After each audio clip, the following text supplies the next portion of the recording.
This program is brought to you by GNRC Hospitals. Quality, value, trust.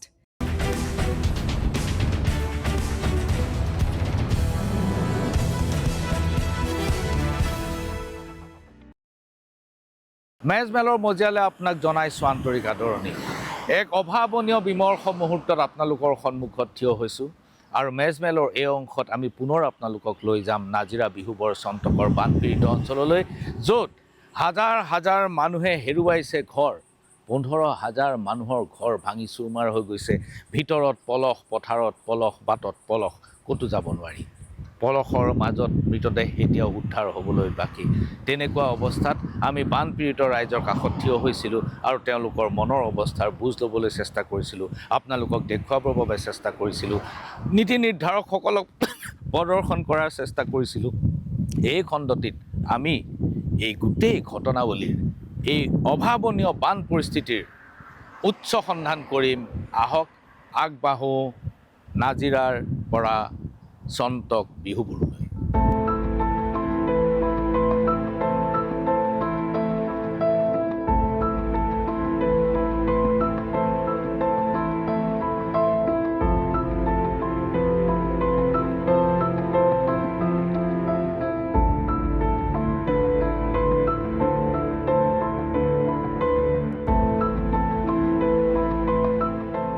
প্ৰিয় দৰ্শক, আমি বিহুবৰ অঞ্চলৰ এটা পেট্ৰল ডিপুত উপস্থিত।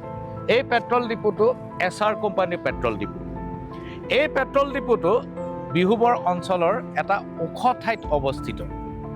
যেতিয়া পানী আহিল, গাড়ীৰ মালিকসকলে এটা ধাৰণা কৰি ল'লে যে যেনে তেনে যদি মই পেট্ৰল ডিপুত গাড়ীকেইখন পহুচাব পাৰোঁ, তেনেহ'লে মোৰ গাড়ীকেইখন বাচি যাব। কিন্তু বানৰ ঢলে কাকো ৰেহাই নিদিলে। এই পেট্ৰল ডিপু বুৰি গ'ল, ইয়াত থকা গাড়ীবোৰ চব উটুৱাই লৈ গুচি গ'ল। এইখন গাড়ী জেচিবিৰে পলসৰ মাজৰ পৰা উদ্ধাৰ কৰিছে আৰু মই কেমেৰা পাৰ্চনক অনুৰোধ কৰিম যে ইয়াৰ আৰু দুখন গাড়ী সেই পলসত সোমাই আছে। এইখিনিত এই দুখন গাড়ী এতিয়াও পলসত সোমাই আছে, জেচিবি সোমাই তাক উদ্ধাৰ কৰিব পৰা অৱস্থাত নাই। এনেকুৱা বহু সংখ্যক গাড়ী এই তেল ডিপুটোত ৰখাই থৈছিলে। এই গাড়ীবোৰ চব ঢলে উটুৱাই নি সেই বাহনিত লগালেগে অথবা পথাৰত পেলালে। এইখন গাড়ী উদ্ধাৰ কৰিলে, কিন্তু বহু সংখ্যক গাড়ীয়ে ইয়াৰ পৰা উঠাই লৈ গ'ল, কিন্তু দুখন গাড়ী এতিয়াও পোত খাই পৰি আছে।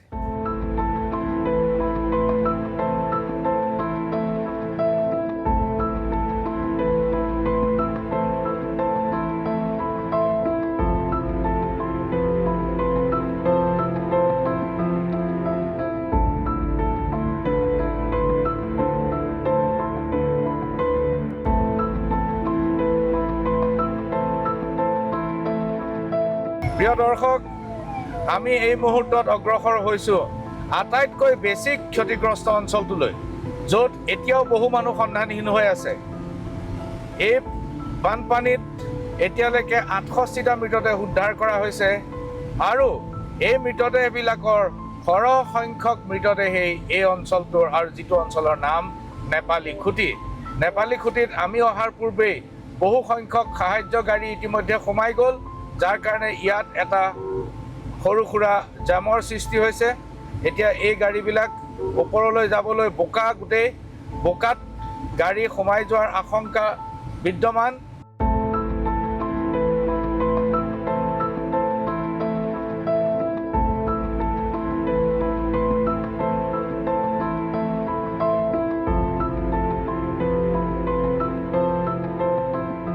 আমি আহি নেপালী খুঁটিৰ সমীপৱৰ্তী এক অঞ্চল পাইছোঁ। এই গাঁওখনৰ নাম কি? এইটো আমাৰ হেলনি গাঁও। এই হেলনি গাঁৱৰ পৰা নেপালী খুঁটি কিমান দূৰ? আচ্ছা, এই নেপালী খুঁটি অঞ্চলটো একেবাৰে সম্পূৰ্ণ বিধ্বস্ত হৈ পৰিছে আৰু আজিৰ পৰা আচল নেপালী খুঁটিৰ মূল অংশলৈ যাব পৰা অৱস্থা আকৌ বন্ধ হৈ গ'ল। কালিলৈকে যাব পৰা অৱস্থা আছিল, কাৰণ কালি নিশা হোৱা বৰষুণৰ ফলত পুনৰ পলসবোৰ আকৌ বোকা হৈ গ'ল, আৰু যাৰ ফলত আগতে শুকাইছিলে পলস অলপ, কিন্তু তাৰপিছত আকৌ বোকা হৈ গ'ল। এই ঘৰবোৰ একোৱেই ৰক্ষা কৰিব পৰা নগ'ল। ইয়াত হাজাৰ হাজাৰ গৰু আছিলে, এওঁলোকৰ মূল ব্যৱসায়টোৱে হ'ল গাখীৰৰ। এই নেপালী খুঁটিৰ পৰা দৈনিক হাজাৰ হাজাৰ লিটাৰ গাখীৰ গৈছিল শিৱসাগৰ, নাজিৰা, সোণাৰী, মাহমৰা এই অঞ্চলবিলাকলৈ। আৰু ইয়াতেই প্ৰত্যেক ঘৰ লোকৰ, প্ৰত্যেকটো পৰিয়ালৰ 20টাৰ পৰা 50টা 100টা পৰ্যন্ত 100জনী পৰ্যন্ত গৰু আছিল। এই গৰুবোৰ এই বানে উটুৱাই লৈ গ'ল। এই বানে এই গৰু ম'হ এজনীও ইয়াত জীয়াই নাৰাখিলে। সম্পূৰ্ণ বিধ্বস্ত হৈ গ'ল তেওঁলোকৰ ব্যৱসায়। আৰু এতিয়াও বহু সংখ্যক মানুহ সন্ধানহীন বুলি জানিব পৰা গৈছে। স্থানীয় লোকৰ মতে প্ৰায় 50জন মানুহ এতিয়াও তেওঁলোক ক'ত আছে গম পোৱা নাই। হয় তেওঁলোক আশ্ৰয় শিবিৰত আছে, আৰু যদি আশ্ৰয় শিবিৰত আছে তেনেহ'লে তেওঁলোক বাচি আছে, আৰু যদি আশ্ৰয় শিবিৰত নাই তেওঁলোকৰ আশা খুব কম। তেনেকুৱা এটা পৰিৱেশত আমি প্ৰচণ্ড বোকাৰ মাজেদি আগবাঢ়িছোঁ, কিন্তু পলসলৈ খুব ভয়। যিকোনো মুহূৰ্তত পলস আমি সন্মুখত পাব পাৰোঁ। এয়া হ'ল নেপালী খুঁটি অঞ্চলৰ ছবি। আৰু নেপালী খুঁটিৰ মূল গোপালকসকলৰ কাষলৈ আমি যাব পৰা নাই, কাৰণ তাত ইতিমধ্যে প্ৰায় এককাল পৰ্যন্ত পলস সাহায্য বিতৰণ ইয়াতো অব্যাহত আছে। এই মানুহে বোকা খচকি সাহায্য দি আছে। স্থানীয় বেচৰকাৰী অনুষ্ঠানবিলাকে সাহায্য দি আছে।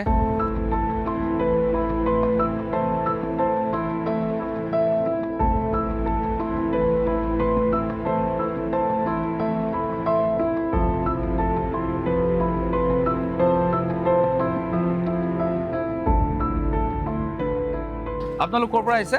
আমি মৰাণৰ পৰা আহিছোঁ। আমি কেইজন বিজনেছমেন হওঁ, আমি কোনো NGOৰ নহওঁ। আমি ধৰি লওক ইয়াত নেপালী খুঁটিৰ পৰিস্থিতি আমি নেপালৰ হেৰিত চাইছোঁ ইউটিউবত।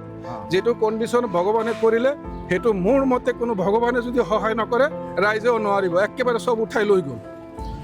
এতিয়া আপোনালোকে মৰাণৰ পৰা আহি সাহায্য দি আছে? সাহায্য দি আছোঁ। আপোনালোকে নেপালী খুঁটিৰ মানুহখিনিক লগ পাব পৰা নাই? গোটেইখিনিক নহয়, ওচৰ চুবুৰীয়া এওঁলোকে বাটত আহি পাইছে, আৰু আমি সেইখিনিকে যি পাৰিছোঁ দি সহায় কৰি আছোঁ। আৰু আমাৰ যাব পৰা অৱস্থা নাই এতিয়াও। এতিয়া আমি সোমাই আছোঁ, যিমান পাৰোঁ আমি সোমাম। আৰু আমাৰ এই চেনেলৰ থ্ৰুতে যোনে আমাৰ এইখিনি চাইছে খবৰ, সকলো ৰাইজে যেন এইখন গাঁৱৰ কাৰণে সহায় সহযোগিতা কৰে। আৰু আমি ভাবোঁ যে আমাৰ এই নিউজ চেনেলৰ পৰা আমাৰ চিফ মিনিষ্টাৰ মহোদয়ে যদি দীঘলীয়াকৈ যদি সহায় সহযোগিতা নিদিয়ে তেতিয়াহ'লে এখন ৰাইজ আৰু কেতিয়াও উঠিব নোৱাৰিব। আপোনাৰ নামটো? মোৰ নাম পিণ্টু পাল, মৰাণৰ। পিণ্টু পাল, আচ্ছা, বহুত ধন্যবাদ। আপোনাৰ নামটো কি? মোৰ নাম হ'ল আইনুদ্দিন শেখ।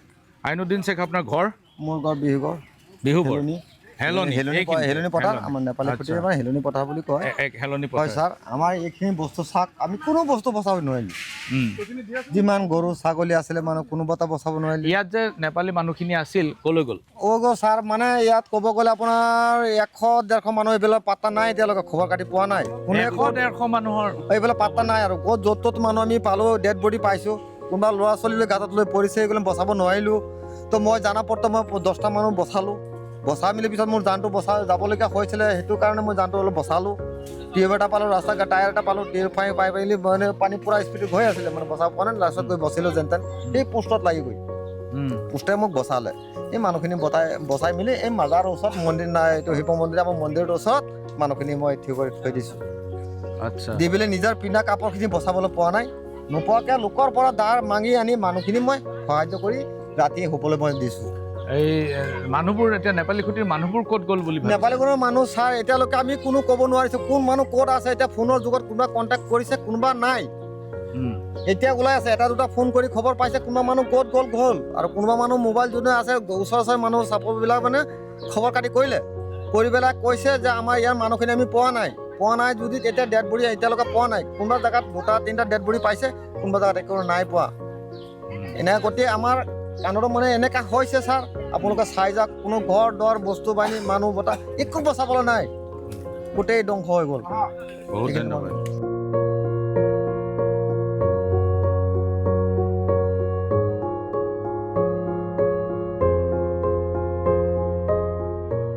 ৰাতি ছাৰ এইটো আমি বচাবলৈ কোনো আশাই নাছিলে, এইটো বাচিবলৈ লাইক নাছিলে, কোনো আমি নাও পোৱা নাই, কোনো একো বস্তু পোৱা নাই সাহায্যত।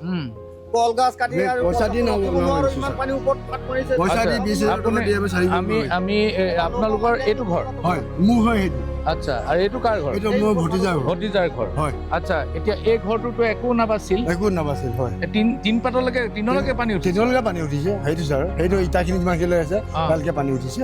আচ্ছা, মানুহবোৰ কেনেকে বাছিল? মানুহবোৰ আপুনি তাত থাকিলে ধৰক 12টা বজাত ৰাতি আমি নাও 20,000 টকা দি আনিছোঁ, 20,000 টকা দি আনি আমি অনলাইন কৰিছোঁ, তেতিয়া আমাক বচাইছে। মানে মানুহবোৰ ক'ত আছিলে তেতিয়া? মানে টিঙৰ ওপৰত আছিলে। টিঙৰ ওপৰত আছে? হয়। আচ্ছা, কিমান মানুহ আছিলে টিঙত? আমাৰ 4 ঘৰ মানুহ আছিলে, তেওঁলোকৰ কমচে কম 8-10টা আছিলে। আমাৰ ঘৰ আছিলে, আমাৰ মোৰ 4টা পৰিবাৰ, ভাইটিত আছিলে, ভাইটি নাছিলে, তেওঁলোকৰ 2টা আছিলে, মাক আৰু ঘৈণীয়েকৰ ল'ৰাটো, মোৰ ফেমিলি আছিলে, আমি 4জন আছিলোঁ। তাৰপিছত আমাক নাও আনিলোঁ, ভতিজা ল'ৰাকেইটা ফোন কৰিলে, ফোন কৰি নাও আনিলে, আৰু এটা বেলেগ ল'ৰা আছিলে ছাৰ, তেওঁ আনিলে, নাও আনি মঙাই ইয়াত আনি নাও চপাই পেলাই মই তাৰপৰা নামি আহিলোঁ, আহি সিহঁতক নমাই সেই চট ঢালাই ঘৰটো তুলি দিলোঁ ছাৰ ৰাতি 12টা। আচ্ছা, তাৰ পৰা আমি বাচিলোঁ। তাৰ আমি কেনেকে গ'ল আপুনি এইখিনি? নাও লৈ আনিলোঁ। আমি 20,000 টকা দি নাও আনিছোঁ। নাৱৰ কাৰণে পইচা দিব আমি লগা? 20,000 টকা দিছোঁ। কাক দিছে পইচা? আমাৰ প্ৰাইভেট নাও। প্ৰাইভেট নাও আনিছোঁ আমি, ডাঙৰ নাও। আমাৰ কোনো ৰাইজৰ কেনেকুৱা নাও সেইবিলাক? কাঠৰ নাও? কাঠৰ নাও, ডাঙৰ নাও। 5জন আহিছে লগি মাৰি, তেওঁলোকে আমাক সহায় কৰিছে। সেইবোৰ মেচিন নাও আছিল নে হাত নাও? মেচিন নাও, হাত নাও। হাত নাৱত উঠাই আপুনি এই ঘৰটোৰ পৰা তালৈ উদ্ধাৰ কৰিছে। আচ্ছা, মই কেমেৰা পাৰ্চনক অনুৰোধ কৰিম সেই RCC ঘৰটো দেখুৱাব। RCC ঘৰটোৰ ওপৰত লৈ গ'ল? হয় হয়। আচ্ছা, হয়। তাৰপিছত আকৌ সেই নাৱেৰে আমাক ৰাতিপুৱা আমাক আমাৰ এই ভাইজনে সেইখন নাও আনি আকৌ আমাক নমাই আমাক এই বামত গৈ এৰিছে। আচ্ছা আচ্ছা, তাত গৈ আমি খোৱা মেলা একো খোৱা নাইতো, ৰাতিপুৱা গধূলিৰ পৰা ৰাতি 12টাৰ পৰা একো খোৱা নাই। তেনেকৈ আমি ভোকৰ লঘনে থাকি তাত চলি থাকিলোঁ, থাকি আমি তেনেকৈ গৈ তাত সহায় লওঁ। এতিয়া আপোনালোকে নতুনকে কেনেকে আৰম্ভ কৰিব? এতিয়া আৰম্ভ কৰিবলৈ চাই একো উপায় নাই পোৱা। এতিয়া কি কৰিম? চব গৰু গাই যি আছিলে চব লৈ গ'ল, ছাগলীও লৈ গ'ল, গাড়ী ডুবি আছে, চব গাড়ী ডুবি আছে। গাড়ী মোৰ সেইখন। এইখন গাড়ী বোকাত সোমাই আছে। ইনষ্টলমেণ্ট মাৰি আছো ছাৰ, এতিয়ালৈকে ইনষ্টলমেণ্ট শেষ হোৱা নাই। স্কুটি গাড়ী সোমাইছে, বস্তু বাহানি এইবোৰ চব উলিয়াই থৈছোঁ, এতিয়ালৈকে কোনো পানীৰ সুবিধা নাই, কোনো হেৰি নাই, কিন্তু ধুবলৈ পৰা নাই। তেনেকৈ পেলাই থৈছোঁ। মাইকী মানুহ মই ঘৰত পঠিয়াই দিলোঁ। এতিয়া মই তেনেকৈ আচলতে মই ভাইটিৰ ঘৰত উইভৰত আছে, মই তেখেতৰ ঘৰত শুই আছোঁ, তাতে মুঠি খাওঁ আৰু ইয়ালৈ আহোঁ। এতিয়া আপুনি কেনেকৈ আৰম্ভ কৰাৰ কথা? কেনেকৈ আৰম্ভ কৰিম ছাৰ, একো উপায় পোৱা নাই। এতিয়া চাওঁ কি কৰোঁ, এইখিনি বস্তুখিনি যেনেকৈ শুশ্ৰূষা কৰিব পাৰোঁ তেনেকৈ কৰি যেতিয়া আৰু জীয়াই থাকিব পাৰোঁ, কিবা এটাতো কৰিব লাগিব। ব্যৱসায় পাতি চব বন্ধ হৈ গ'ল। আপুনি কি ব্যৱসায় কৰিছে? মই গৰু কৰিছিলোঁ ছাৰ। গৰু? আপুনি গাখীৰ বিক্ৰী কৰিছে? মই গাখীৰ বিক্ৰী কৰোঁ। দৈনিক কিমান গাখীৰ বিক্ৰী? গাখীৰ মই ধৰক 20-25 লিটাৰ ওলাই। বহুতখিনি গাখীৰ বিক্ৰী কৰে। আপোনাৰ লগত বহুত নেপালী মানুহ আছে? নেপালী মানুহ আমাৰ খিনি গোটেইখিনি নেপালী মানুহ। আমি তেওঁলোকলৈ থাকি মই মুছলিম মানুহ। হয়, মই তেনেকৈ হেৰিতে লৈ চবৰে হেৰিৰে আমি তেনেকৈ উৎসৰ্গা কৰি আছোঁ। হয়, তেনেকৈ কৰি আমি খাই বনবাস কৰি আছোঁ। হয়, গাড়ীও কিনিছিলে? হয়, গাড়ীও কিনিছিলোঁ, স্কুটি বাছ সম্পূৰ্ণ বস্তু লৈ লৈছোঁ। ঘৰটো নিৰ্মাণ কৰিলোঁ, ঘৰ চখে সিমানলৈকে পানী উঠিছে। আপুনি কেনেকৈ বস্তু পানী বচাব? একো বচাব নোৱাৰি, চব খতম, একো কৰিব পৰা নাই। মাটি মটৰলৈকে এটা পানী উটুৱাই লৈ গৈছে। মটৰ উটুৱাই লৈ গৈছে। চিন্তা কৰক আৰু কি কৰিব। বাইদেউ, আপোনাৰ ঘৰ কোনটো? এইটো ঘৰত আপোনালোকে ৰাতি কেনেকে উদ্ধাৰ হ'ল? কেনেকে উঠিলে ওপৰলৈ? মোৰ মানুহজনে সাঁতুৰিব জানে, তেওঁ মোক আৰু ল'ৰাটোক শ্লেপৰ ওপৰত উঠাই দিছিলে।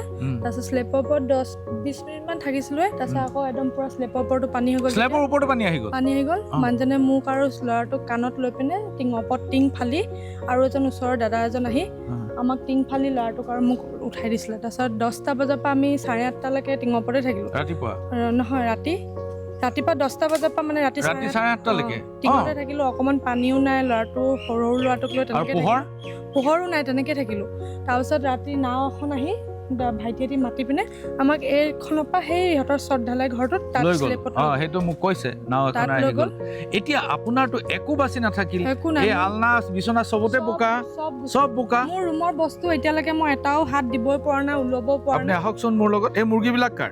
এইবিলাক মোৰ আছিলে, বহুত কুকুৰা মৰিও গ'ল। কুকুৰা বহুত মৰিলে? বহুত মৰি গ'ল। মোৰ মা ভাগৰো আছিলে। আচ্ছা, মোৰ বোৱাৰী এজনী আছে, তেওঁৰ ভাগৰ আছে। মোৰ ঘৰটো চব মোৰ এইফালেতো আলনা একোৱে নাই, চাইকেল, স্কুটাৰ, মটৰচাইকেল চব ডুবি গ'ল।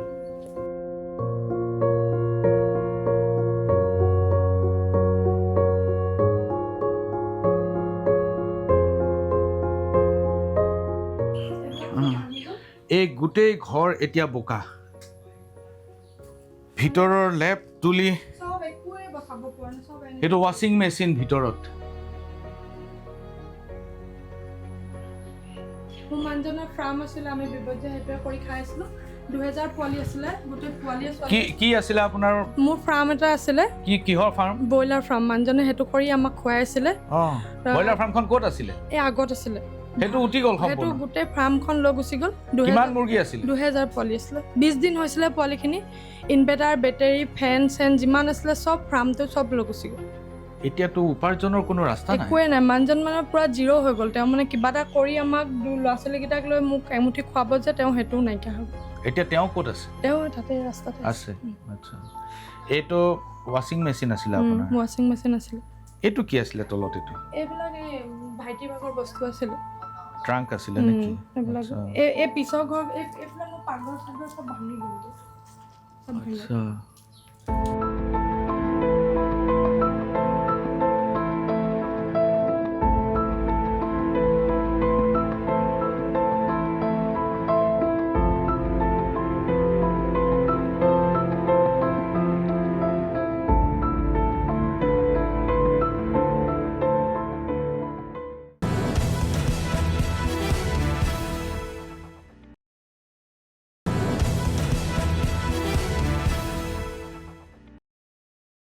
বিহুবৰৰ পৰা আমি নাগিনীমৰা অভিমুখে ৰাওনা হৈছোঁ আৰু এই বাটটোত অজস্ৰ শিলৰ ক্ৰাছাৰ, নদীত আছে শিলৰ কোৱাৰী আৰু ৰাস্তাৰ কাষত আছে অজস্ৰ শিলৰ ক্ৰাছাৰ।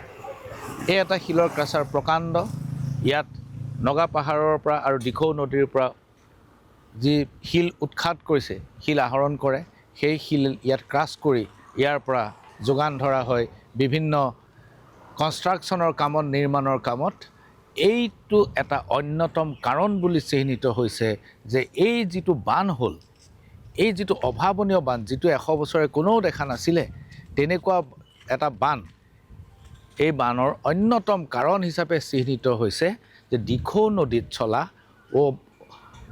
নিৰ্বিচাৰ শিলৰ খনন, শিল আৰু বালিৰ খনন। আৰু এনেদৰে এটা কমিটি গঠন কৰিছিলে অসম চৰকাৰে। সেই কমিটিয়ে যেতিয়া তদন্ত কৰিছিলে 2019 চনত, তেতিয়া নাগালেণ্ড আৰু অসমৰ মাটিত সীমান্তৰ দুয়োপাৰে এনেকুৱা 81টা শিলৰ কুঁৱেৰী আছে বুলি তেওঁলোকে চিহ্নিত কৰিছিলে। যে 1919 চনতে যেতিয়া 81টা শিলৰ কুঁৱেৰী চিহ্নিত কৰা হৈছে, বা ষ্ট'ন ক্ৰাছাৰ, ক্ষমা কৰিব, ষ্ট'ন ক্ৰাছাৰ অৰ্থাৎ শিল ভঙা মেচিন তেওঁলোকে 81টা চিহ্নিত কৰিছিলে, এতিয়া চাকৈ ইয়াতকৈ বহুত বেছি হৈছে। এইদৰে যদি পাহাৰ সদৃশ শিল যদি নদীৰ পৰা আহৰণ কৰা হয়, তেতিয়াহ'লে নদীয়ে কিমানখিনি পানী কোনো ধৰণৰ প্ৰতিৰোধ নোহোৱাকৈ তললৈ নমাই আনিব, সেই কথা সহজেই অনুমেয়।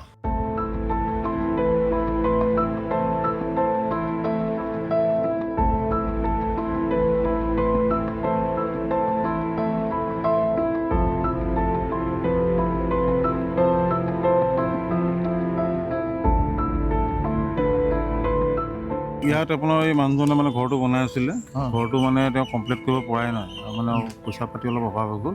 ছোৱালী দুজনী তেওঁ ভাগৰ ইয়াতে জুপুৰি এটা বনাই পিনি বাবক পঢ়ি আছিলে। তেওঁ সেই জুপুৰিটোকো লৈ গুচি গ'ল।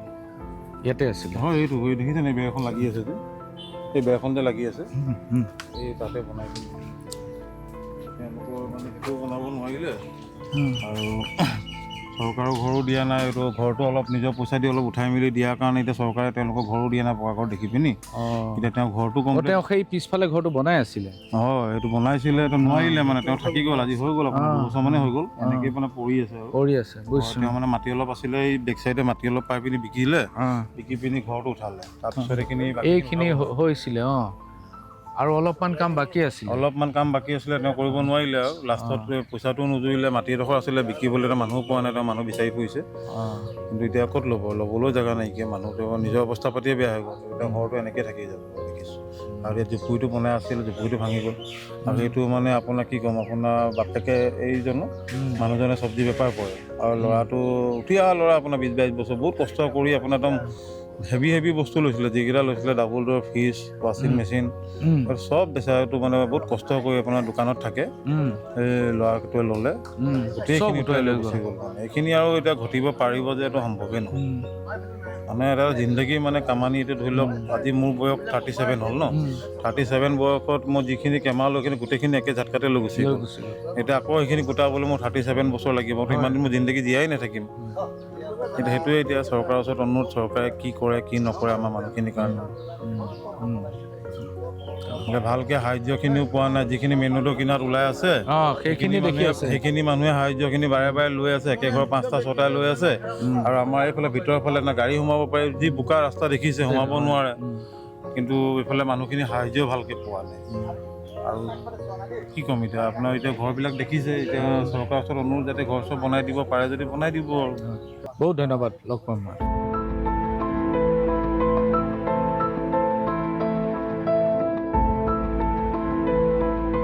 এই ঘৰটোত কি আছিল? কি মানে প্ৰত্যেকটো বস্তুৱে ঘৰৰ আছিলে। ৱাশ্বিং মেচিনৰ পৰা ফ্ৰিজৰ পৰা আদি কৰি বিচনা পাতি চব আছিলে। ঘৰটো গ'ল, লগতে বস্তু বাহানিও গোটেইখিনি লৈ গোটেইটো উঠাই লৈ গৈছে। সোণৰ বস্তু আছিলে, পইচা আছিলে, একো সোণৰ বস্তুও গ'ল। সোণৰ বস্তু, কাণফুলি এযোৰ আছিলে, আঙুঠি 2টা আছিলে, সেই তেনেকৈ আৰু। পইচা ধৰক বৰ বেছি নাছিলে, 5,000 মান টকা আছিলে। তথাপিতো আছিলে কাপোৰ কানিৰ পৰা আদি কৰি মানে একো বস্তুৱে আমি বচাব নোৱাৰিলোঁ। ঢেৰ বস্তুৱে আছিলে ঘৰত, তাৰমানে অকল ইনভাৰ্টাৰটো বাদে তাৰমানে গোটেই সম্পূৰ্ণ বস্তুখিনিয়ে আছিলে আৰু। ইনভাৰ্টাৰটোহে নাছিলে, বাকী চব আছিলে। বিচনা 3খন আছিলে, আলনা 3ডাল আছিলে, চৌকেছ 2টা আছিলে, ডানলপ আছিলে, ৱাশ্বিং মেচিন আছিলে, ফ্ৰিজ আছিলে, চব উটুৱাই লৈ। আপোনালোকে কি ব্যৱসায় কৰে? আমাৰ পাচলি বিজনেছ। ক'ত বেচে পাচলি? এই ডেইলি বজাৰত বহে। একোৱে বচাব নোৱাৰিলোঁ ছাৰ, চব খতম। অকল বৰ এই দেখিছে ঘৰ ইয়াতে আছিলে, এইটো খেতি। পিছফালে এতিয়া নতুনকৈ বনাইছোঁ আৰু হোৱাকৈ নাই তাৰমানে। পিছফালে আৰম্ভ কৰিছিলে। গোটেই ঘৰৰ বস্তুখিনি নি তাৰমানে সেই ভেটিটোৰ ওপৰত চব আমি জমা কৰিছিলোঁ। জমা কৰি তিৰপাল এখনেৰে ঢাকিছিলোঁ। ঢকাৰ পাছত ধৰক পানীয়ে তাৰমানে তাৰ পৰা চব বাগৰাই লৈ গুচি গ'লগৈ। একো নোৱাৰিলোঁ বচাবলৈ তাৰমানে। এতিয়া আপুনি আছে ক'ত? মই ৰাস্তা কিনাৰত আছোঁ, পকা ৰাস্তা কিনাৰত কেম্প বনাই। আমাৰ ভাইটিহঁতৰ ঘৰৰ আগত, শহুৰ ঘৰৰ আগত। খোৱা বোৱা ৰিলিফৰ এইবোৰ বস্তু খিচিৰি দিয়ে, সেইবোৰ খাওঁ। কেতিয়াবাতো পৰিয়ালৰ মানুহে ৰুটি চুটি আনি বনাই দিয়ে, সেয়া খাওঁ। কি আপুনি নিজে ৰান্ধিব পৰা অৱস্থা নাই, মোৰ গেছ চিলিণ্ডাৰো লৈ গ'ল। এতিয়া আপোনালোকে কেনেকৈ ভাবিছে, কেনেকৈ আৰম্ভ কৰিব? তাকে একো ভাবি পোৱা নাই আমি, কেনেকৈ কৰিম তাৰমানে। একেবাৰে শূন্য হৈ গ'ল, একেবাৰে একো নাই তাৰমানে। আনকি ডেক্সি কেৰাহী এটাও নাই যে ভাত বনাই আমি খাম, গেছ চিলিণ্ডাৰো নাইকিয়া। পাকঘৰতো বহুত মোৰ সামগ্ৰী আছিলে তাৰমানে, ডেক্সি কেৰাহীৰ পৰা আদি কৰি কুকাৰৰ পৰা চবেই আছিলে, একো নাই, বচাব নোৱাৰিলোঁ। এতিয়া এনেকুৱা হৈছে তাৰমানে কেনেকৈ এমুঠি ভাত বনাই খাম, তাকো আমাৰ একো হেৰি নাই। বাকী বাদ দিয়ক বাৰু, ভাত বনাই খাবলৈও অৱস্থা আমাৰ নাই।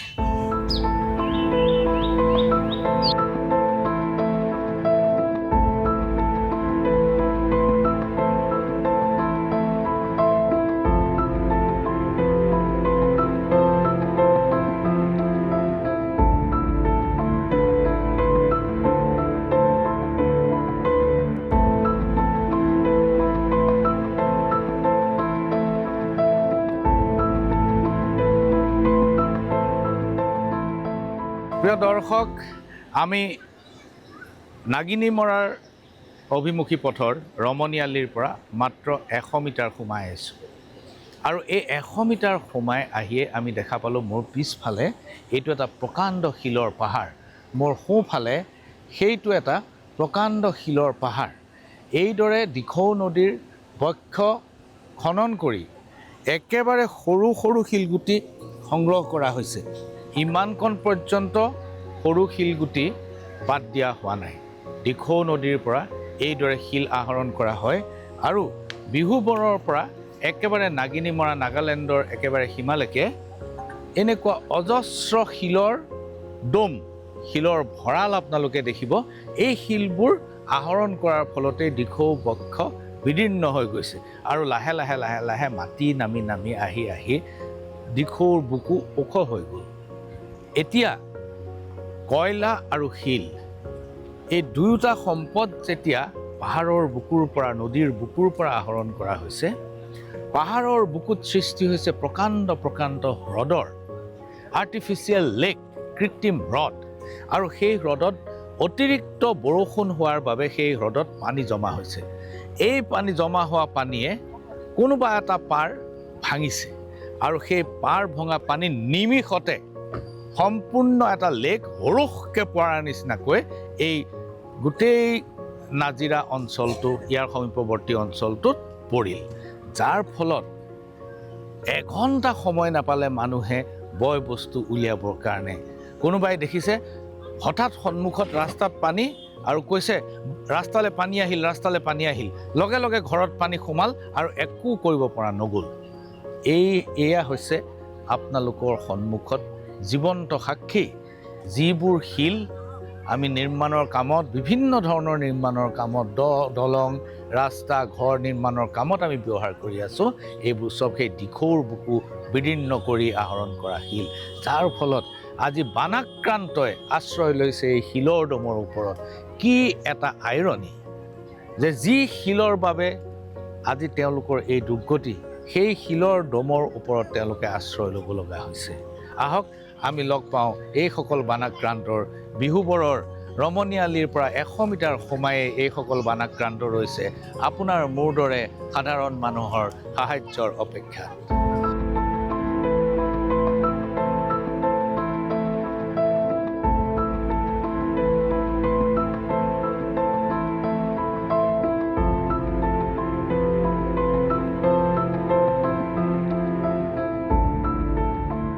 আপোনাৰ নাম কি ৰশ্মি ফুকন আপোনাৰ গাঁও কোনখন আছিলে গাঁও ইয়াতে বিহুবৰ কোনখন গাঁও বিহুবৈৰু 6 নম্বৰ ৱাৰ্ড 6 নম্বৰ ৱাৰ্ড আচ্ছা আপুনি কেতিয়াৰ পৰা এই কেম্পত আছে আমাৰ আজি 12 দিন মানে হ'ল 12 দিন মান হ'ল এই দুয়োটা কেঁচুৱা আপোনাৰ নেকি নহয় এটাহে বৌ ভাগৰ আৰু এটা আপোনাৰ এটা মোৰ আচ্ছা ইহঁতকেইটাৰ খোৱা বোৱা এনেকে বিস্কুট কেবা হেৰি কৰি খোৱা এনেকে ভাত লুঠুৰি ভাত চাতটো বাৰু এনেকে নোখোৱা হয় এতিয়া খুৱাব পৰা হোৱা নাই বিস্কুট হেৰি কৰি দিওঁ আচ্ছা সিহঁতৰ দৰৱ জাতি কিবা দৰৱ এনেকে বাৰু হেৰি হৈছে আৰু এনেকে মানে ডাক্তৰ আহিছিল নেকি আহিছে আচ্ছা চাই গৈছে আচ্ছা এতিয়া আপোনালোকৰ ঘৰলৈ যাব পৰা অৱস্থা হোৱা নাই ঘৰলৈ মানে যাব পৰা অৱস্থা কি ঘৰ নাই আৰু ভাঙি গ'ল ঘৰ চৰ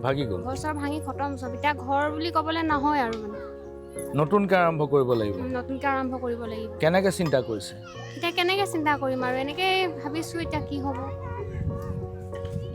আচ্ছা তো আপুনি কি ধৰণৰ সাহায্য পাইছে পানী যথেষ্ট আছে আচ্ছা আপুনি কি হয় আপুনি গৃহস্থ আপোনাৰ নামটো প্ৰশান্ত ফুকনে কি কৰে আপুনি ইয়াৰে পাথৰ ভাঙে এই পাথৰ ক'ৰ পৰা আহে নাগিনিমৰাৰ পৰা আহে নদীৰ পৰা আহে নদীৰ পৰা ইয়ালৈ লৈ আহে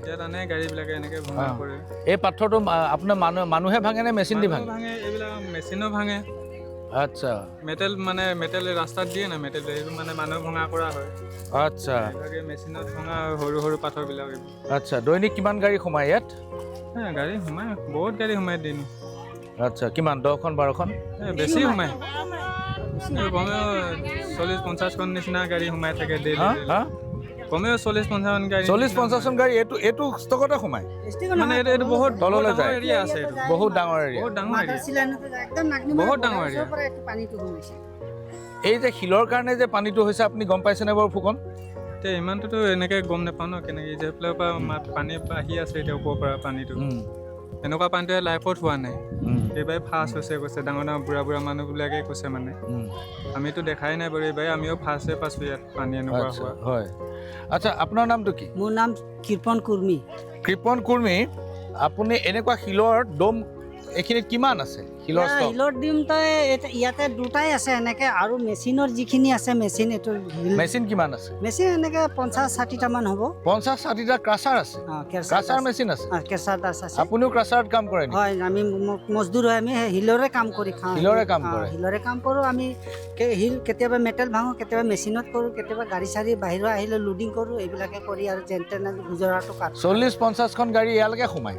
40-50খন নহয়, মানে মুঠতে 20-30খন সোমালো, ধৰি লওক 5খন এফালে গ'ল, 5খন এফালে ৱাৰ্ডে বাটি দিয়ে। ৱাৰ্ডে বাটি দিয়ে, তাৰপাছত হৈ গ'ল। পানীটো এৰিয়াটো চবতে সোমাইছে, সোমোৱাটো পানী চবতে বিহুবৰ লাইনত চবতে পানী সোমাইছে।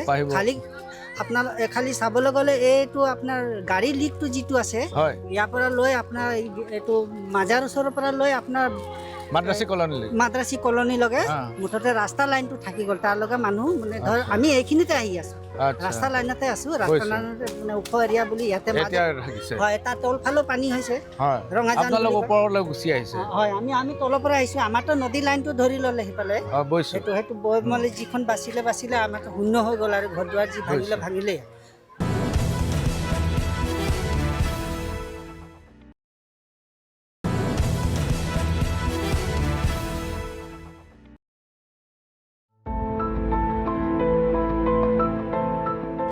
এই শিলৰ ডোমটোৰ ওপৰত উঠিলোঁ আমি। এই গোটেইবিলাক শিল, এই শিলৰ ওপৰতে এতিয়া অস্থায়ী শিবিৰ, আৰু এই অস্থায়ী শিবিৰতে শিল ভঙা শ্ৰমিকসকলে এতিয়া তেওঁলোকৰ বাসস্থান কৰি লৈছে। যিসকলে এইবোৰ শিলৰ ডোমত দৈনিক শিল ভাঙিছিলে বা ক্ৰাছাৰ মেচিনত কাম কৰিছিলে, তেওঁলোকৰ অৱস্থা আজি এইটো। এই শিল নাগালেণ্ড আৰু অসমত দিখৌ নদীৰ বুকুৰ পৰা আহৰণ কৰা হয়, আৰু এইসকল শ্ৰমিকেই ইয়াত শিল ভাঙি জীৱন নিৰ্বাহ কৰে। আপোনাৰ নামটো? মণিলাল গড়। হা? মণিলাল গড়। ঘৰটো কোনখিনিত আছিলে? এই তলত আছে। তলত আছিলে? আপুনি শিলৰ কাম কৰে নেকি? হয়, শিলৰ কাম। আপোনাৰ ঘৰত এতিয়া কোন আছে? এতিয়া সৰু ল'ৰা আছে আৰু মানুহজনী আছে। ঘৰলৈ যাব পৰা অৱস্থা হোৱা নাই? নাই হোৱা। আজি গৈছিলে? আজি গৈ আছিলোঁ, বোকা চাফা। এইখিনিয়ে বোকা? এইখিনিয়ে বোকা। আপুনি তেখেতৰ ভৰিখনলৈ লক্ষ্য কৰিলে মন কৰিব, হাতখন আঁতৰাই দিয়ক আপুনি, যে তেখেতৰ ঘৰত এতিয়া কিমান বোকা আছে। আঁঠুৰ ওচৰলৈকে বোকা আছে এতিয়াও। আপুনি ঘৰখন এতিয়া কি ঘৰখন আছে নাই?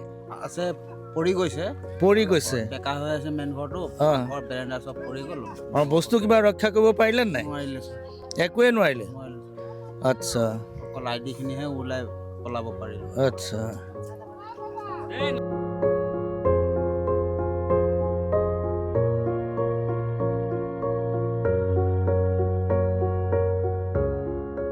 নাম কি? নামটো চতু দাস। চতু দাস কি কৰে? মই নদীত কাম কৰোঁ। নদীত? কোন দিখৌ নদী? দিখৌ নদীত পাথৰ কাম কৰোঁ। পাথৰ টানে? পাথৰ তোলে? আপোনাৰ দিখৌ নদীত দৈনিক কিমানমান ট্ৰাকে পাথৰ লয় বাৰু? এনেকৈ লয়, বহুত আছে এতিয়া সিমান নাই, তথাপি 40, 50, 100 এনেকৈ হ'ব আৰু। কিমান হ'ব? এনে 50টা 60টা। 50খন 60খন ট্ৰাকে দৈনিক টানে? আপুনি এখন ট্ৰাকত তোলে? আমি মানে নৌকাত কাম কৰোঁ। নৌকাত? আচ্ছা, নৌকাত প্ৰথম পাথৰটো উঠে? তাৰপৰা এনে দলাপতি গাড়ীবিলাক কাৰণে 10খন 15খন গাড়ী আছে, সেইবিলাকে। আপুনি নৌকালে পাথৰটো উঠায়? হয়। নৌকা কাৰ আপোনাৰ? নাও নাই, বেলেগৰ আছে তাৰমানে। আচ্ছা, ভাড়া নাও? আচ্ছা, আপুনি নৌকাত পাথৰটো আনি পেলাই পাৰলৈ আনে? পাৰলৈ আনি পেলাই তাৰপিছত ট্ৰাকত তোলে? ট্ৰাকে ইয়ালৈ লৈ আহে, আৰু তাৰপিছত ক্ৰাছাৰ দি পেলাই ভাঙি পঠাই দিয়ে? কেঁচাৰো ভাঙে, মেটেলো ভাঙে। আচ্ছা আচ্ছা, তেনেকুৱা কিমান নাও আছে দিখৌৰ বুকুত? ইমান এতিয়াতো নাই, এতিয়া খুব চাগৈ 20খন নহ'ব, 10। এতিয়া 2 নম্বৰ 6খন নে 7খন আছে, 4খন মান আছে তাৰমানে। আচ্ছা আচ্ছা, নাৱেৰে তোলে আৰু কিহেৰে তোলে? অকল মানুহ এনেকে কালেকশ্যনো কৰে, নাৱৰো তোলে, মানুহে কালেকশ্যন কৰে পানী শুকালে মানে। আচ্ছা আচ্ছা, নাগালেণ্ডৰ ফালে ভেটা মাৰি পেলাই বন্ধ কৰি থয় নেকি শিলটো? নকৰে, ভেটা মাৰি বন্ধ নকৰে। ভেটা মাৰি বন্ধ নকৰে। আচ্ছা, এই যে পানীটো হৈছে আপোনালোকৰ মতে কিহৰ কাৰণে হৈছে? পানীটো মানে এতিয়া আমিতো ক'ব নোৱাৰোঁ কিহৰ কাৰণে। বানপানী আহিছে, এতিয়া কেনেকৈ ক'ম কিহৰ কাৰণে। কোনোবা কৈছে তাত পাহাৰ খহি পৰি গ'ল, পৰি যায় পানীটো ব্লক হৈ গ'ল, তাৰমানে পাহাৰ খহি পৰি গ'ল, হঠাৎ সেইটো খোল খাই গ'ল, তাৰমানে বস্তুটো ভাঙি গ'ল, সেইটো কাৰণে একেবাৰে পানীটো নহ'লে কোনো বস্তু এনেকৈ পানী নাহে তাৰমানে। বুজিছোঁ। আচ্ছা চতু দাস, আপোনালোকে কি সাহায্য পাইছে এতিয়া? এতিয়া ৰাইজে বহুত সাহায্য দি আছে, চাউল দালি চিৰা গাখীৰ বিস্কুট পানী চব সুবিধা দি আছে এতিয়া আপোনালোকক কি লাগে এতিয়া আমি মানে জানো তাৰমানে কি এতিয়া ধৰি লওক যিখিনি এতিয়া ৰেচন মানুহে বহুত পালে তাৰমানে এতিয়া ৰেচনটো বন্ধ কৰিব লাগে কি যাৰ ঘৰ দুৱাৰ ভাঙি গৈছে এনেকুৱা এটা চৰকাৰে ব্যৱস্থা ল'ব লাগে আমি সেইটোৱে ভাবিছোঁ তাৰমানে ঘৰখিনি নিৰ্মাণ কৰি দিব হয় আচ্ছা নহ'লে আমি থাকিম ক'ত নহ'লে এনেকৈ ত্ৰিপাল টাঙি আমি সদায় থাকিব নোৱাৰোঁ নহয় আপুনি য'ত আছে আপোনাৰ নিজৰ ঘৰ অঁ আচ্ছা আচ্ছা তো ঠিক আছে লগ পাম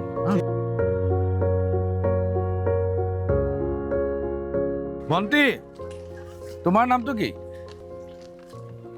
নমস্কাৰ মোৰ নাম শ্ৰীমতী বেবী ৰয় বেবী ৰয় আচ্ছা বেবী ৰয় পঢ়ি আছা তুমি নাই পঢ়া কিয় এইবিলাকে অসুবিধাত আমি পঢ়িব নোৱাৰোঁ কিয় পঢ়িব নোৱাৰা প্ৰথমে গৈছিলোঁ স্কুল তাৰপিছতে আমাৰ কিবা প্ৰব্লেম হ'ল কি প্ৰব্লেম এইবিলাকে আমাৰ মা চা নাই সেইকাৰণে মা নাই দেউতা আছে দেউতাই অকলে কৰিব নোৱাৰে সেইকাৰণে তুমি লাগি দিব লগা হ'ল কোন ক্লাছত গৈছিলা লাষ্ট 3 ক্লাছ 3 তৃতীয় মানত দেউতাৰ লগত কি কাম কৰা তুমি কাম নকৰোঁ ঘৰতে থাকোঁ ঘৰখন চোৱা আৰু বাই ভনী আছে নেকি আছে কোন আছে বাই ঘৰতে আছে বাইদেউ আছে ওপৰত কেম্পত আৰু ভণ্টিও আছে নেকি আছে ভণ্টি ইয়াতে কাম কৰে নে কি কৰে নকৰে ঘৰতে আছে স্কুললৈ যোৱা নাই আচ্ছা আচ্ছা তোমালোকৰ ঘৰটো আছে নাই এতিয়া ঘৰ নাই আমাৰ ঘৰ ভাঙি চিঙি শেষ হ'ল এতিয়া কি ভাবিছে দেউতাই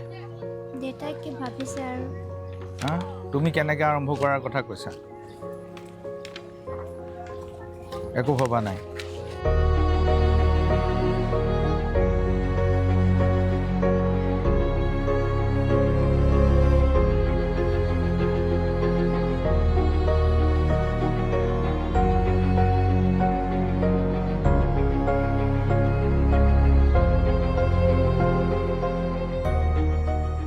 আপোনালোকে কেমেৰাত দেখা পাইছে যে বহু সংখ্যক মানুহে সাহায্য ল'বলৈ বুলি লাইন পাতিছে এওঁলোক সকলোৱেই শিল কোৱাৰীৰ বা শিল ক্ৰাছাৰৰ শ্ৰমিক পুৰুষ এফালে মহিলা এফালে নিজে নিজে কোনো তাক বিভাজন কৰিব লগা হোৱা নাই পুৰুষ মহিলাৰ আৰু তেওঁলোকে লাইন পাতিছে সাহায্যৰ বাবে কিন্তু এইদৰে সাহায্য লৈ তেওঁলোক কিমান দিন চলিব ঘৰ শেষ লাম লাকতো নিজৰ নিত্য ব্যৱহাৰ্য বস্তু একোৱেই বৰ্তমান নাই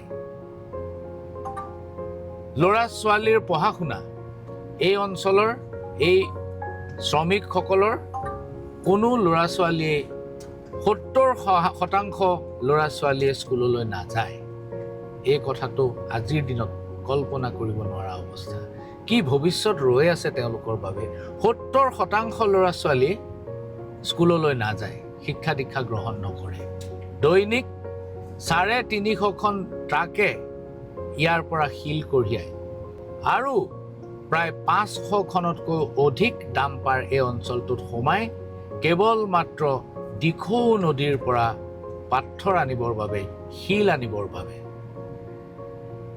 এয়াই এইসকল লোকৰ জীৱন এওঁলোকে নাজানে এওঁলোকৰ বাবে কি ভৱিষ্যত ৰৈ আছে যেতিয়ালৈকে শিল কোৱাৰী চলি আছে যেতিয়ালৈকে শিলৰ ক্ৰাছাৰ চলি আছে তেতিয়ালৈকে তেওঁলোকৰ দৈনিক হাজিৰা ওলাই আছে পেটে ভাতে কোনোমতে খাই আছে কিন্তু এই বানে সেই পেটে ভাতে খাই থকা মানুহখিনিকো এনেকুৱা অৱস্থাতে আনিলে যে তেওঁলোকৰ এতিয়া ঘৰ দুৱাৰ একোৱেই নাই এইদৰে আশ্ৰয় শিবিৰত তেওঁলোক কিমান দিন থাকিব এইদৰে আশ্ৰয় শিবিৰৰ পৰা তেওঁলোকে নতুনকৈ ঘৰটো কেনেকৈ নিৰ্মাণ কৰিব একাঠু পলহ আৰু যিবোৰ ঘৰ ইতিমধ্যে ৰৈ গৈছে যিবোৰ ঘৰ বানে সম্পূৰ্ণ উটাই নিব পৰা নাই সেই ঘৰবিলাকো নষ্ট হৈছে সেই ঘৰবিলাকৰ ইলেক্ট্ৰিচিটি বোৰ্ডৰ মিটাৰ পৰ্যন্ত পানী উঠিছে চালে পানী কাটিছে সেইবিলাক ঘৰো লাহে লাহে ব্যৱহাৰৰ অনুপযোগী হৈ পৰিব 10-15 দিন পানীৰ তলত থকাৰ পিছত প্ৰিয় দৰ্শক আমি এইখিনিৰ পৰা আগবাঢ়িম নাগিনী মৰা অভিমুখে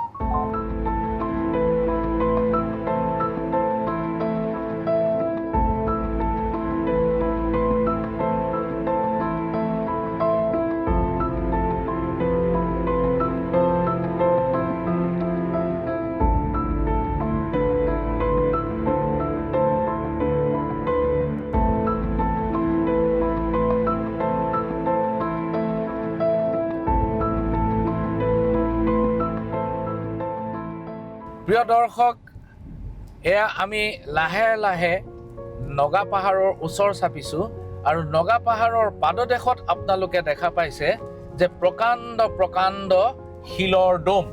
আমাৰ কেমেৰাই নিশ্চয় ধৰিব পাৰিছে যে প্ৰকাণ্ড প্ৰকাণ্ড শিলৰ দম।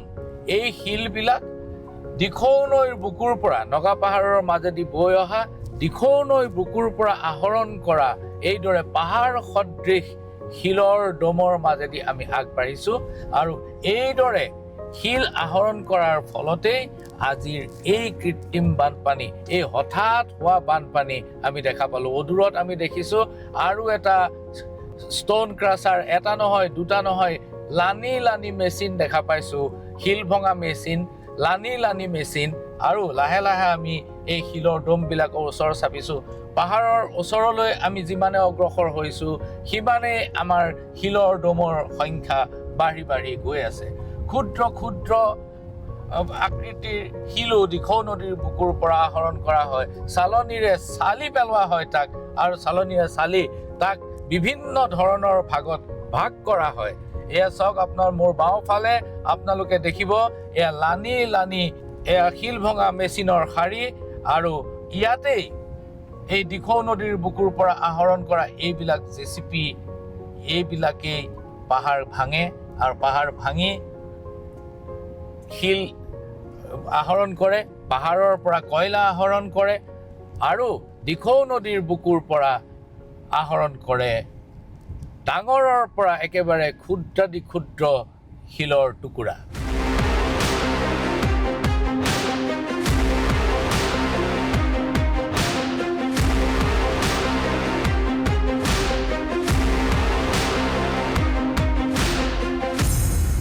নাগালেণ্ড সমীপৱৰ্তী নাগিনী মৰাৰ অঞ্চলত, নাগিনী মৰাৰ ওচৰত পথৰ দুয়োকাষে আপুনি দেখা পাব কেৱল ডাম্পাৰ।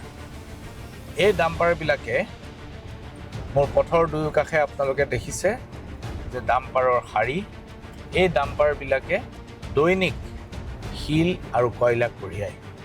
কয়লা খান্দে মন জিলাৰ পাহাৰৰ বুকুত আৰু শিল খান্দে দিখৌৰ বুকুত। এইদৰে খান্দোতে খান্দোতে দিখৌলৈ পাহাৰৰ পৰা কিছুমান খুঁটি বহল হৈ পৰিছে। যিবোৰ খুঁটি সৰু সৰু আছিল, সৰু সৰু খুঁটিয়েদি দিখৌলৈ মিলিত হৈছিল, সেইবিলাক খুঁটি এতিয়া ডাঙৰ হৈ গ'ল। আৰু সেই খুঁটিৰ যিহেতু কোনো প্ৰতিবন্ধকতা নাই, শিল নাই, গতিকে সেই খুঁটিয়েদি বৃহৎ পৰিমাণৰ পানী আহি এতিয়া দিখৌ নৈত পৰেহি। আৰু এই খুঁটিবোৰ এটা দুটা নহয়, এনেকুৱা শ শ নতুন বহল খুঁটিৰ সৃষ্টি হৈছে, যিবোৰ খুঁটিয়ে দিখৌ নৈৰ পানীৰ পৰিমাণ বহুত বেছি বৃদ্ধি কৰিছে। আৰু এই ডাম্পাৰেই হৈছে গোটেই ব্যৱসায়টোৰ মূল চালিকা শক্তি। কেৱল মাত্ৰ অসম আৰু নাগালেণ্ডৰ মাজত, নাগালেণ্ডৰ মাটিত এটা ডাঙৰ ৰেকেট, এটা ডাঙৰ চক্ৰ, যিটো চক্ৰই অবৈধভাৱে শিল আৰু কয়লা অহৰহ খনন কৰি আছিল, আজি যাৰ ফলত এই দুৰ্গতিৰ সৃষ্টি হৈছে মানুহৰ।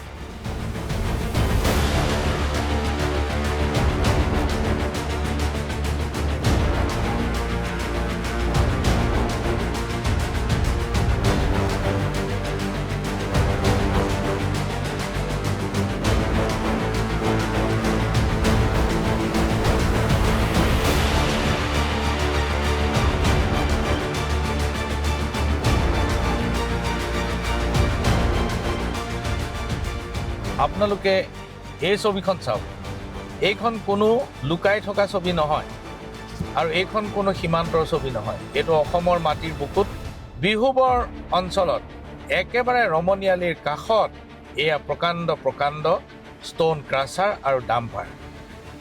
কিছুমান ডাম্পাৰত এতিয়াও পাথৰ ভৰ্তি হৈ আছে, সেইবিলাকে পাথৰ নিবৰ বাবে সাজু হৈছে, বানপানীৰ বাবে ৰৈ গৈছে। কিন্তু এইবিলাক সদায় আৰক্ষীয়ে দেখি থকা, বন বিভাগে দেখি থকা, প্ৰশাসনে দেখি থকা অঞ্চল, লুকাই চুৰকে কোনেও কৰা নাই। কিন্তু আপুনি যদি তেওঁলোকৰ যিটো নিৰ্ধাৰিত অনুজ্ঞা বিচাৰি যায়, এওঁলোকৰ সৰহভাগৰে কিন্তু অনুজ্ঞা নাই। এওঁলোকে বক্ৰ পথেৰে এওঁলোকে কামবোৰ কৰি আছে আৰু ইয়াৰ লগত ক্ষমতাশালী শক্তিমান চক্ৰ এটা জড়িত হৈ আছে, য'ত বন বিভাগ, আৰক্ষী বিভাগ আৰু অন্যান্য বহুত বিভাগ ইয়াৰ লগত জড়িত হৈ আছে, যিটো কাৰণে আজি দুৰ্ভোগ হৈছে। সেই দুৰ্ভোগৰ উৎস আন ক'তো নাই, অসমৰ মাটিতে আছে, এই নাজিৰাৰ এই শিৱসাগৰ চৰাইদেউৰ মাটিতে আছে।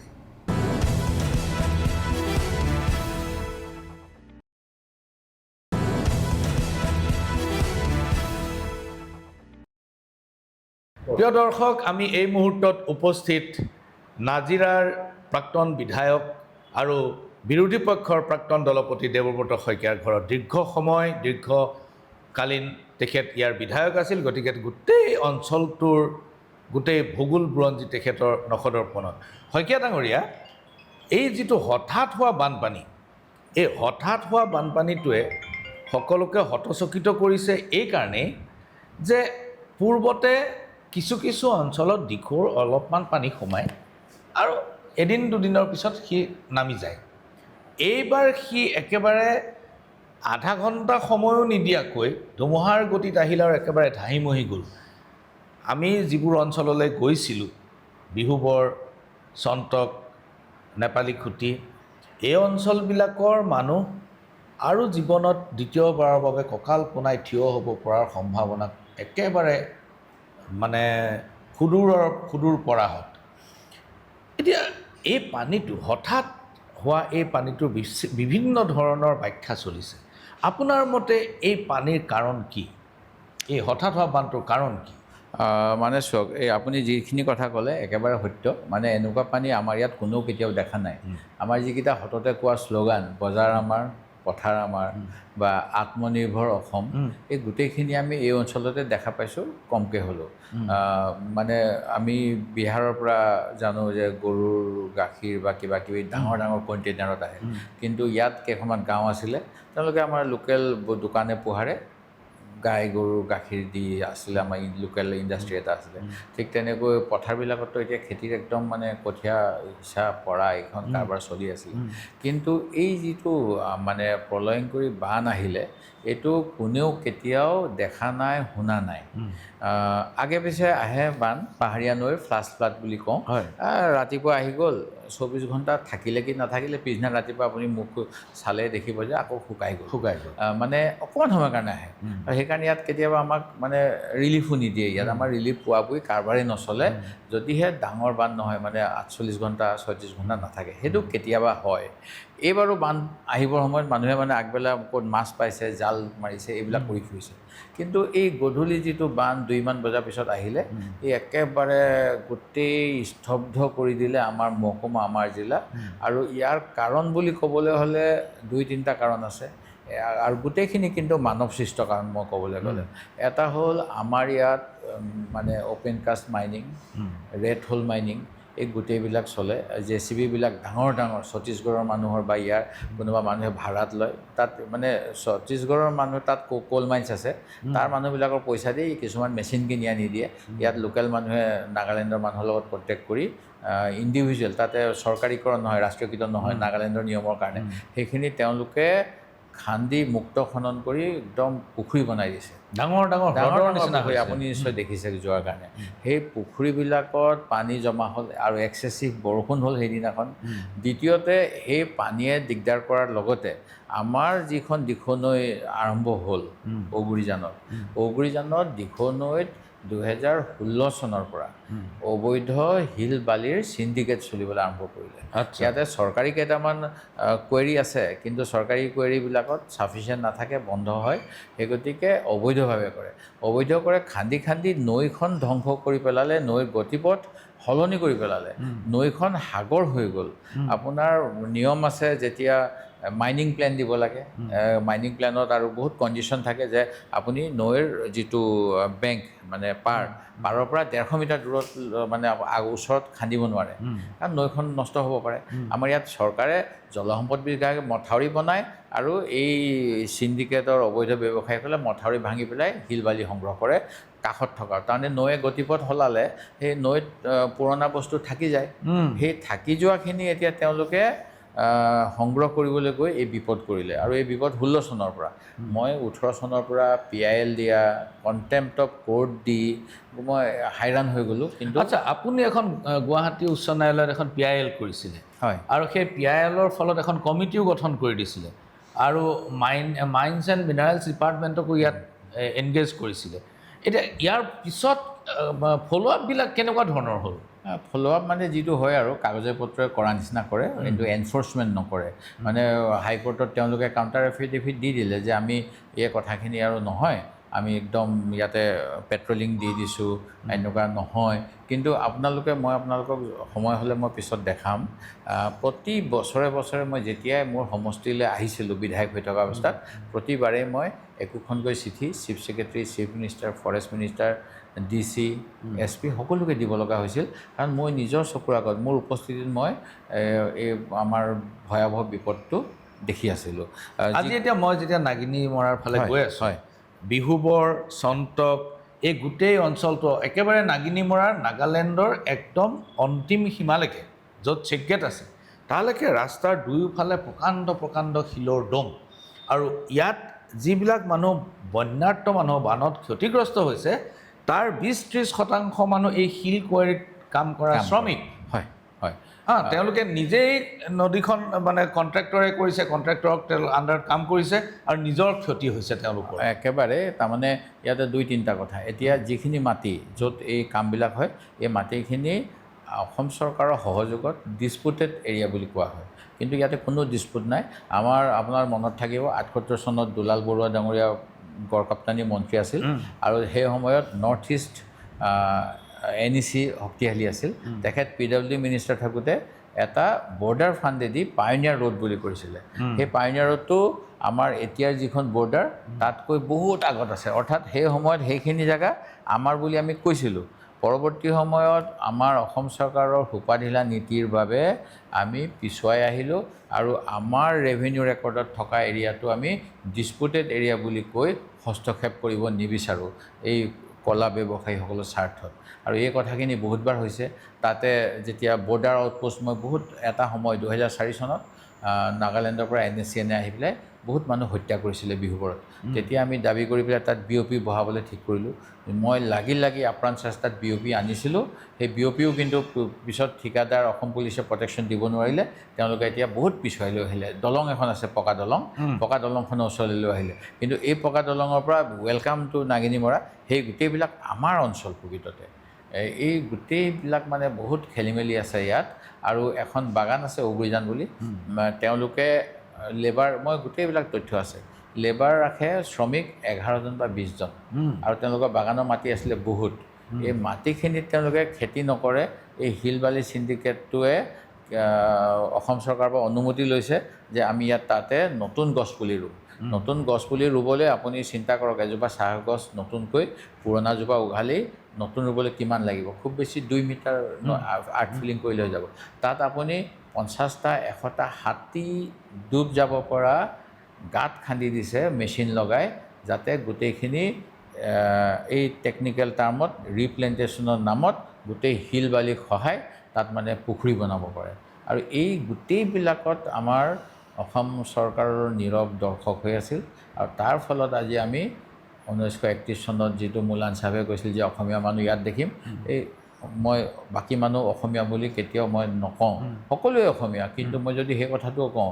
আহোমৰ ৰাজধানী চহৰখন 600 বছৰ ৰাজত্ব কৰা আজি অসমীয়া মানুহৰ এই দুৰ্দশা হৈছে শইকীয়া ডাঙৰীয়া এতিয়া যিটো বুজা গৈছে যে এইবাৰ বানপানী আহিল হঠাৎ আহিল ধৰি ল'লোঁ মন জিলাত খুব বেছি বৰষুণ হ'ল আৰু হয়তো কৃত্ৰিম হ্ৰদ ভাগি পেলাই হ'ল কিন্তু যদি ব্যৱস্থা একেধৰণে থাকি যায় তেনেহ'লে এই গতিটো প্ৰতি বছৰেই হ'ব এবাৰ মানে বাঘে তেজৰ সোৱাদ নৰসাধক হ'ব তেজৰ সোৱাদৰ নিচিনা কথা কাৰণ ইতিমধ্যে দেৰি হৈ পেলাই আমাৰ মথাউৰি ছিষ্টেম বা যিটো ইক'ছিষ্টেম থাকিব লাগে বা যিটো ৰিভাৰ ট্ৰেইনিং হ'ব লাগে সেইবিলাক ইয়াত একোৱেই নাই আপুনি যদি কোনোবা অন্য সময়তো আহে দেখিব নৈখনৰ যদি মেপ আছে গুগলৰ যদি ছাৰ্ভে অফ ইণ্ডিয়াৰ মেপ আছে কিমান পৰিসৰ আছিল এতিয়া কিমান ডাঙৰ হৈ গ'ল দেখা পাব আৰু এই গোটেইবিলাক হ'ল হেমাহিৰ বাবে আমাৰ প্ৰশাসনিক হেমাহিৰ বাবে এতিয়া নাগালেণ্ডৰ যিটো খনন চলি আছে দুটা ধৰণৰ খনন এটা হ'ল কয়লা আৰু ইটো হ'ল দিখৌৰ বুকুত শিল এতিয়া নাগালেণ্ডৰ কয়লা আৰু দিখৌৰ বুকুৰ শিল এই দুটা বস্তু বন্ধ কৰাৰ কৰ্তৃত্ব কাৰ আছে কৰ্তৃত্ব নিশ্চিতভাৱে অসম চৰকাৰৰ মই যিখন পিএল দিছিলোঁ তাত কৈছিলে যে mines and minerals task force আৰু অন্য উচ্চ ক্ষমতা সম্পন্ন কমিটি গঠন কৰি দিখৌ আৰু আন নদীসমূহৰ খনিজ খননৰ ওপৰত নজৰদাৰী অনুমোদিত খনন অবৈধ খনন পৃথকৰূপে চিনাক্ত কৰাৰ নিয়ম ভঙাৰ ক্ষেত্ৰত কঠোৰ আইনী পদক্ষেপ ল'ব লাগে এইবিলাক একো নকৰিলে টাস্ক ফ'ৰ্চ গঠন নকৰিলে এনফৰ্চমেণ্ট নকৰিলে মই যেতিয়াই তেতিয়াই মাতি আনি তেওঁলোকক কওঁ ইয়াত এনেকুৱা নৈখন যিহেতু আমাৰ সীমা নৈখনৰ মাজত অৰ্ধেক অসম হয় অৰ্ধেক নাগালেণ্ড হয় সেইখিনি কোনখিনিত হয় মানে গোটেই নৈখনৰ যিটো আমাৰ বৰ্ডাৰ এৰিয়াটো যেতিয়াই মই এখন মানে JCB বা কিবা এখন আহিলে মই কৈ দিওঁ যে থানাত ফোন কৰোঁ ফৰেষ্টক ফোন কৰোঁ যে অবৈধ খনন হৈ আছে কোনোবাই খবৰ দি দিয়ে লগে লগে যিখন এক্সকেভেটৰ JCB সেইখনে মাজৰ পৰা বা অসমৰ ফালৰ পৰা ফালৰি কাটি নাগালেণ্ডৰ ফালে গুচি যায় তাৰপিছত পুলিচে মোক কয় ছাৰ এইটো নাগালেণ্ডত চলি আছে মই কি কৰিম মই হাইৰাণ হৈ গ'লোঁ আজি এই দুখত মই বৰ দুখী যে মই 18 চনৰ পৰা লাগি থকা স্বত্তেও চৰকাৰে এইখিনি মনোযোগ নিদিলে আৰু আমাৰ আজি জাতিটোৰ দুৰ্দশা আনিলে এইটো এটা খুব মোৰ বাবে নতুন খবৰ আৰু সম্ভৱ দৰ্শকসকলৰ বাবেও নতুন খবৰ যে দিখৌ নদীৰ একাংশ অসম নাগালেণ্ডৰ সীমা বুলি ধৰা হয় আৰু দিখৌ নদীখনৰ মাজে মাজে ভাগ হৈছে একাংশ নাগালেণ্ডে দাবী কৰে একাংশ অসমে দাবী কৰে এতিয়া যেতিয়া অবৈধ খনন হয় অসমৰ ফালে যদি হয় আৰু আৰক্ষীয়ে যদি খবৰ পায় তেতিয়া যিখন এক্সকেভেটৰ সেইখন নাগালেণ্ডৰ ফালে লৈ যোৱা হয় দিখৌৰ অকণমান গুচি গ'লে এহোচুক গুচি গ'লে এহাত গুচি গ'লে নাগালেণ্ড হৈ যায় গতিকে এই কাৰবাৰটো এই যিখন ঘটনা চলি আছে এই ঘটনাটো এইটো এটা মানুহে সৃষ্টি কৰি লোৱা অযথা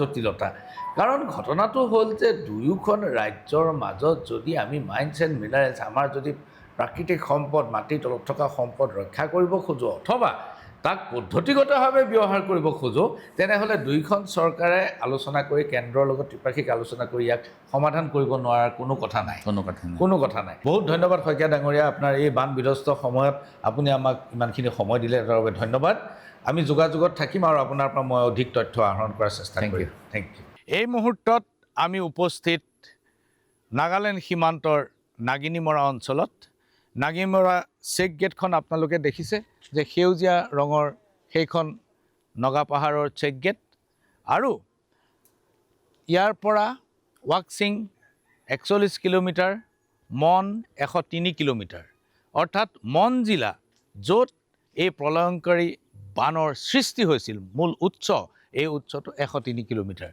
আমি নাগালেণ্ডৰ ভিতৰলৈ গৈ আমি মন জিলাত প্ৰৱেশ কৰাৰ চেষ্টা কৰিছিলোঁ কিন্তু নাগালেণ্ড পুলিচে আমাক অনুমতি দিয়া নাই কেমেৰালৈ প্ৰৱেশ কৰা নিষিদ্ধ এতেকে আমি আধা বাটৰ পৰা ঘূৰি আহিব লগা অৱস্থা হৈছে আৰু ইয়াৰ পৰা 3 কিলোমিটাৰমান দূৰত এখন দলং ভাগিছে যিখন দলং দিখৌৰ বাহনী পানীয়ে উটুৱাই লৈ গুচি গৈছে গতিকে এই ষ্ট'ন ক্ৰাছাৰৰ মাজে মাজে গৈ আমি নাগালেণ্ডত প্ৰৱেশ কৰিছিলোঁ দুয়োফালে ৰাস্তাৰ দুয়োফালে ষ্ট'ন ক্ৰাছাৰ অৰ্থাৎ পাথৰ ভঙা মেচিন আৰু শিলৰ কুঁৱৰীবোৰ আছে দিখৌ নৈৰ বুকুত প্ৰিয় দৰ্শক মেজমেল ইমানতে সামৰিছোঁ কিন্তু সামৰাৰ আগতে কওঁ বানৰ এই দুৰ্দশা এয়া কেৱল আৰম্ভণি প্ৰকৃতিৰ ওপৰত যদি বেপাৰীয়ে এই ধৰণৰ অত্যাচাৰ কৰি থাকে সম্পদ যদি এনেকৈ লুট কৰা হয় তেতিয়াহ'লে ই সন্তুলন হেৰুৱাই পেলায় আৰু এই সন্তুলন হেৰুৱাৰ ফলত গাঁৱৰ দুখীয়া মানুহ আজি যি দুৰৱস্থা হৈছে সৰ্বস্ব হেৰুৱাই মানুহৰ সন্মুখত অন্ধকাৰ কাৰণ তেওঁলোকে নতুনকৈ ঘৰখন নিৰ্মাণ কৰিব পৰা অৱস্থাত নাই একো সম্পদেই নৰল নতুনকৈ কেনেকৈ এখন ঘৰ নিৰ্মাণ কৰিব প্ৰত্যেকজন মানুহে কৈছে আমি 20-25 বছৰ পিছুৱাই গ'লোঁ গোটেই অঞ্চলটো 20-25 বছৰ পিছুৱাই গ'ল এটা বানে এটা প্ৰলয়ংকাৰী বানে কি অৱস্থাৰ সৃষ্টি কৰিব পাৰে ইয়াতকৈ আৰু ডাঙৰ নিদৰ্শন আমি অন্ততঃ দেখা নাই মেজমেল ইমানতে সামৰিছোঁ নমস্কাৰ